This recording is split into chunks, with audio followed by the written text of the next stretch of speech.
ការបណ្ដោយខ្លួនឲ្យរស់នៅទៅតាមធម្មជាតិគឺជារឿងមួយដែលធ្វើឲ្យជីវិតអ្នកកាន់តែប្រសើរឡើងកាលណាបើអ្នកកាន់តែបន្ធូរអារម្មណ៍លទ្ធផលដែលអ្នកទទួលបានក៏កាន់តែល្អជាងមុន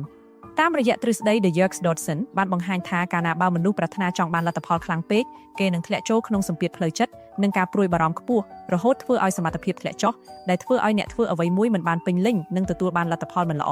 តែពេលដែលអ្នកចេះសម្រាប់ផ្លូវចិត្តបន្ធូរអារម្មណ៍កុំឲ្យខ្លួនឯងធ្លាក់ចូលទៅក្នុងសម្ពាធខ្លាំងពេកសមត្ថភាពពិតប្រាកដរបស់អ្នកនឹងចេញមកដែលអាចឲ្យអ្នកធ្វើសកម្មភាពបានកាន់តែល្អឬក៏អាចប្រសើរជាងធម្មតាទៀតផងហើយលើសពីនេះទៅទៀតនៅពេលអ្នកចាប់ផ្ដើមធ្វើចិត្តអ្នកឲ្យស្ងប់មិនប្រញាប់ចង់ឈ្នះមិនបង្ខំចង់បានភាពជោគជ័យលឿនពេកហើយផ្ដោតលើការកែលម្អខ្លួនឯងឲ្យបានជាប្រចាំថ្ងៃរហូតដល់ធ្វើឲ្យអារម្មណ៍ធ្លាក់ចូលទៅក្នុងស្ថានភាពមួយដែលគេហៅថា flow state គឺជាស្ថានភាពដែលអ្នកលង់ខ្លួនពេញលេញក្នុងអ្វីដែលកំពុងធ្វើភ្លេចនឹកនាដល់ពេលវេលានិងរាល់សំឡេងរំខានពីខាងក្រៅនៅពេលនោះវានឹងធ្វើឲ្យអ្វីដែលអ្នកកំពុងធ្វើដំណើរការទៅយ៉ាងរលូនហើយលទ្ធផលដែលអ្នកទទួលបាននឹងល្អលើសពីធម្មតាកុំដាក់ការរំពឹងទុកខ្ពស់ពេកចំពោះមនុស្សនិងរឿងរ៉ាវទាំងអស់កាលណាបើអ្នកបន្ថយការរំពឹងចង់បាននិងការចង់គ្រប់គ្រងលើអ្វីគ្រប់យ៉ាងហើយបណ្ដោយលទ្ធផលឲ្យទៅតាមធម្មជាតិនោះគ្រប់យ៉ាងនឹងកាន់តែប្រសើរឡើងអ្នកត្រូវចាំទុករឿងមួយនៅពេលមនុស្សសប្បាយចិត្តសំណាងល្អក៏នឹងចូលមកក្បែរអ្នកកាន់តែមានអារម្មណ៍ល្អធម៌ពលនិងភាពសកម្មរបស់អ្នកក៏កាន់តែខ្ពស់ឡើងដែលធ្វើឲ្យអ្នកតាក់ទាញមកនៅមនុស្សនិងរឿងវិជ្ជមានចូលក្នុងជីវិតអ្នកផងដែរជីវិតដែលសុខសាន្តពិតប្រាកដមិនមែនកើតឡើងពីការបង្ខំខ្លួនឯងឲ្យរឹងមាំនោះទេតែជាការដែលអ្នកអាចគ្រប់គ្រងចិត្តឲ្យស្ងប់សុខសាន្តនិងមើលពិភពលោកដោយភាពវិជ្ជមានពេលធម៌ពលល្អក្នុងខ្លួនអ្នកក៏ចាប់ផ្ដើមហូរទៅក្រៅអ្វីល្អក៏នឹងកើតឡើងមកក្នុងជីវិតអ្នកដោយធម្មជាតិអ្នកត្រូវយល់ថាកាលណាបើអ្នកព្យាយាមគ្រប់គ្រងអ្វីមួយខ្លាំងពេកវាច្រើនតែមិនអាចគ្រប់គ្រងបានឬគោលនៃការព្រួយបារម្ភគឺកើតចេញពីការចង់បានលទ្ធផលភ្លាម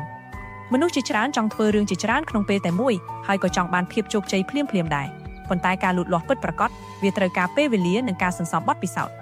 គ្រប់ការជោគជ័យទាំងអស់វាកើតឡើងទៅបានពីការរៀនការធ្វើនិងការអនុវត្តឲ្យបានខ្ជាប់ខ្ជួនជាប្រចាំហើយដាច់ខាតមិនមែនកើតឡើងពីការគិតការព្រួយបារម្ភនិងការដែលគ្រាន់តែចង់បាននោះទេ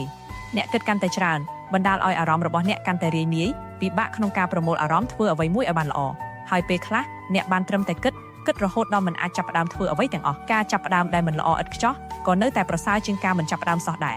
កុំរស់ក្នុងការព្រួយបារម្ភខ្លាំងពេករហូតដល់ខ្លួនឯងបន្លាចតែខ្លួនឯងចាប់ផ្ដើមធ្វើរឿងដែលអ្នកចង់ធ្វើពេលនេះទោះបីពីចំណុចតូចតាចក៏ដោយអ្នកគ្រាន់តែទទួលខុសត្រូវលើការជំនះខំប្រឹងទៅបានហើយលទ្ធផលសូមបណ្ដោយឲ្យទៅតាមធម្មជាតិជាអ្នកកំណត់ទៅចុះ